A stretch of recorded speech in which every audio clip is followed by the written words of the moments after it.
প্রিয় দর্শক, আশা করি আপনারা সবাই ভালো আছেন। আজকে আমি আপনাদেরকে যেই রেসিপিটি উপহার দেব সেটি হলো বাংলাদেশ রেস্টুরেন্ট স্টাইলে চাইনিজ চিকেন ফ্রাইড রাইস। আপনারা অবশ্যই খুব এনজয় করবেন আশা করি, আর ভালো লাগবে। ভালো লাগলে আমার চ্যানেলটি সাবস্ক্রাইব করতে কিন্তু ভুলবেন না। তো এখন আমি চলে যাচ্ছি এর পুরো প্রস্তুত প্রণালীতে। প্রথমে ইনগ্রিডিয়েন্টসগুলো আপনাদেরকে দেখিয়ে দিচ্ছি। আমি এখানে পোলাওয়ের চাল নিয়ে নিয়েছি 300 গ্রামের মতো। আপনাদের ফ্যামিলি মেম্বার অনুযায়ী বাড়িয়ে বা কমিয়ে নেবেন। চিকেন আমি নিয়ে নিয়েছি হাফ কাপ। এভাবে ভালোভাবে ধুয়ে ঝরিয়ে নিয়ে একটু লম্বাটে করে কেটে নিয়েছি। আপনারা অপশনাল যেভাবে মন চায় সেভাবে কেটে নিতে পারবেন। বাটার লাগবে 1 টেবিল চামচ, ফ্রিজে থাকলে একটু আগে বের করে রাখবেন। সয়াবিন তেল লাগবে 1/4 কাপ। সয়া সস লাগবে 1 টেবিল চামচ। লবণ নিয়ে নিয়েছি স্বাদ মতো। চিনি 1 চা চামচ। গোলমরিচের গুঁড়া হাফ চা চামচ। ডিম লাগছে 2টি। পেঁয়াজ কুচি 2 টেবিল চামচ। কাঁচামরিচ 5টি আমি মাঝখান দিয়ে চিড়ে নিয়েছি।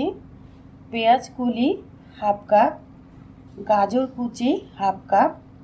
আর লাগছে আদা রসুনের পেস্ট 1 টেবিল চামচ। প্রথমে আমি ডিমগুলোকে ফেটে নেব একটু লবণ দিয়ে।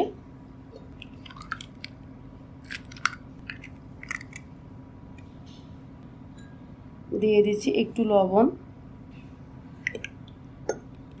এবারে খুব ভালোভাবে ডিম দুটোকে ফেটে নিতে হবে। ডিমটা ফেটে নেওয়ার পরে আর একটা পাত্রে আমি মাংসগুলোকে নিয়ে নিচ্ছি।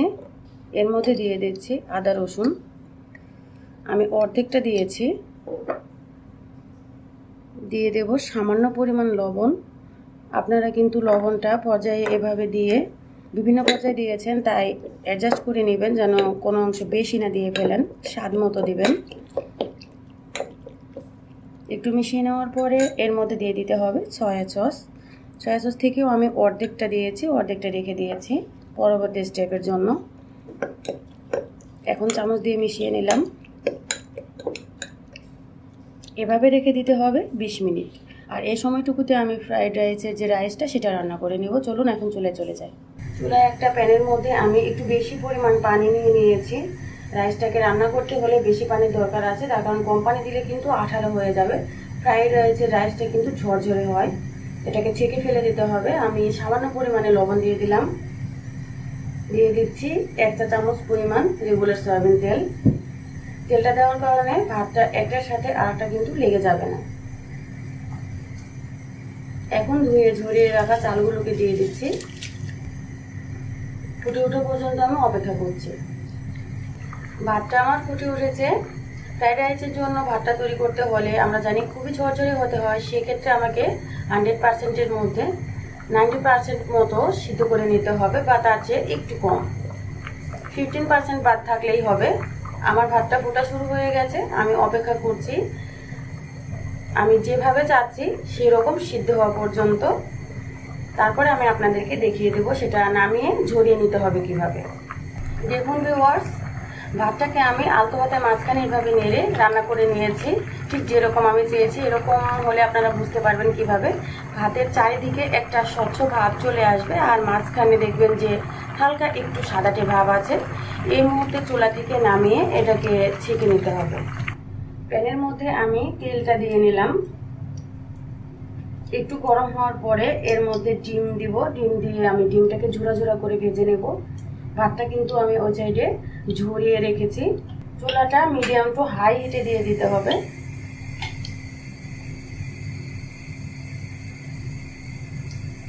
গরম হয়ে আসার পরে ডিম এভাবে দিতে হবে আর একটু একটু করে নাড়তে হবে, তাহলে দেখবেন এটা ঝুরা ঝুরা হয়ে যাচ্ছে।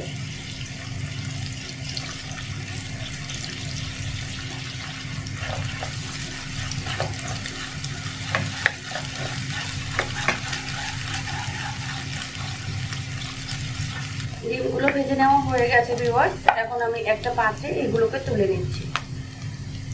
ডিমগুলো তুলে নেওয়ার পরে এই প্যানেই আমি মেরিনেট করে রাখা মাংসগুলো দিয়ে দিচ্ছি। চিকেনগুলোকে দেওয়ার পরে আমি হাতল দিয়ে ভালোভাবে নাড়াচাড়া করে এটাকে ভেজে নেব। কালারটা দেখুন চেঞ্জ হয়ে গেছে অলরেডি। এখন এর মধ্যে দিয়ে দিচ্ছি গোলমরিচের গুঁড়া। গোলমরিচের গুঁড়াটা দিয়ে আবারও মিক্স করে নিলাম। চিকেনটা হতে আমার 5 মিনিটের মতো লাগবে, যে ম্যারিনেশন করে রেখেছিলাম, তাই দ্রুতই এটা সিদ্ধ হয়ে যাবে। অপেক্ষা করছি 5 মিনিট। চিকেনগুলো ভাজা ভাজা হয়ে গেছে, এটাকেও আমি একটা পাত্রে তুলে রেখে দেবো। মাংস তুলে নেওয়ার পরে একই কড়াইতে আমি দিয়ে দিলাম বাটার। বাটারটা না থাকলেও কোনো সমস্যা নেই, আপনারা এখানে ঘিটা ইউজ করতে পারবেন। তবে ঘি বা বাটার দুটোর মধ্যে যে কোনো একটা দিতেই হবে যদি রেস্টুরেন্টের স্বাদটা প্রপারলি পেতে চান। এখন এর মধ্যে দিয়ে দিচ্ছি পেঁয়াজ কুচি।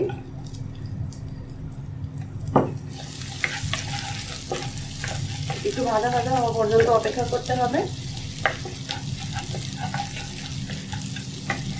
এর সাথে দিয়ে দিতে হবে গাজর কুচি আর পেঁয়াজ কুচি কুচি দিয়ে এবারে মিশিয়ে নিচ্ছি। মিশিয়ে নেওয়ার পরে এর মধ্যে আমি দিয়ে দেব যে আমি রেখে দিয়েছিলাম অর্ধেক আদা রসুন পেস্ট, সেটা দিয়ে দিতে হবে। স্বাদ মতো লবণ। লবণটা কিন্তু কম করে দিবেন, আমি বারবার বলছি। ভাতের মধ্যে লবণ দিয়েছি আমি, ডিমের মধ্যেও আছে, আর মাংসতেও সামান্য পরিমাণে দিয়েছি। এখন 5 মিনিট এটাকে ভাজা ভাজা করতে হবে। এক্ষেত্রে কিন্তু চুলার আঁচটা মিডিয়াম টু হাইই থাকবে, আর ঢেকে দেওয়া যাবে না, ঢেকে দিলে সবজির কালারটা চেঞ্জ হয়ে যাবে। এই উপাদানগুলো ভাজা ভাজা করে নেওয়ার পরে এর মধ্যে রাইসগুলো দিয়ে দিতে হবে।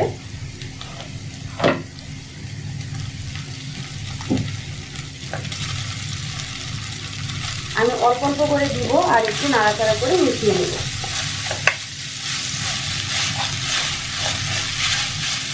এই ক্ষেত্রে কিন্তু অনবরত নাড়াচাড়া করতে হবে, আমি নতুন রাঁধুনিদের ক্ষেত্রে বলছি। নাড়াচাড়া করতে হবে আর চেষ্টা করতে হবে এটাকে ঝরঝরে করার জন্য। চুলার আঁচটা হাইতে দিয়ে রাখবেন, আর তেলের উপরে ভাজা ভাজা হলে এমনিতে আস্তে আস্তে আরও ঝরঝরে হয়ে যাবে, কোনো সমস্যা নেই। এখন আমি এর মধ্যে দিয়ে দিচ্ছি চিকেনটা দেওয়ার পরে আমি মিশিয়ে নিলাম।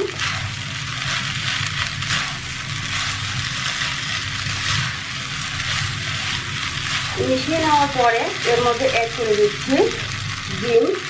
যে ডিমটা আমি ভেজে রেখে গেছিলাম সেটা দিয়ে দিলাম। আবারও সেই একই কাজ, ভালোভাবে মিশিয়ে নিতে হবে।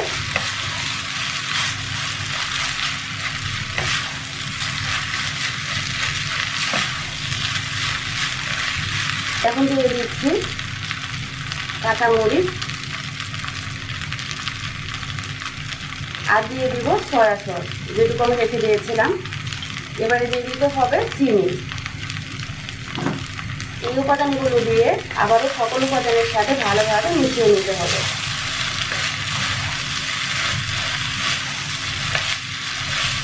ফ্রাইড রাইসটা আমার পরিবেশনের জন্য একেবারে রেডি হয়ে গেছে। এখন আমি এটাকে নামিয়ে নেব চুলাটা বন্ধ করে, আর সার্ভিং প্লেটে আপনাদেরকে পরিবেশন করে দেখাবো। তৈরি হয়ে গেল ভিউয়ার্স রেস্টুরেন্টের স্বাদে চাইনিজ চিকেন ফ্রাইড রাইস। আপনারা দেখে নিয়েছেন কত সহজে আমি তৈরি করেছি। আপনারা বাসায় বসে এখন চাইনিজের স্বাদটা পাবেন, রেস্টুরেন্টে গিয়ে আর খেতে হবে না। বাসায় ট্রাই করবেন। আগামী রেসিপির জন্য আমার চ্যানেলের সাথেই থাকবেন। আজকে এখানেই শেষ করছি। আপনারা সবাই ভালো থাকবেন। আল্লাহ হাফেজ।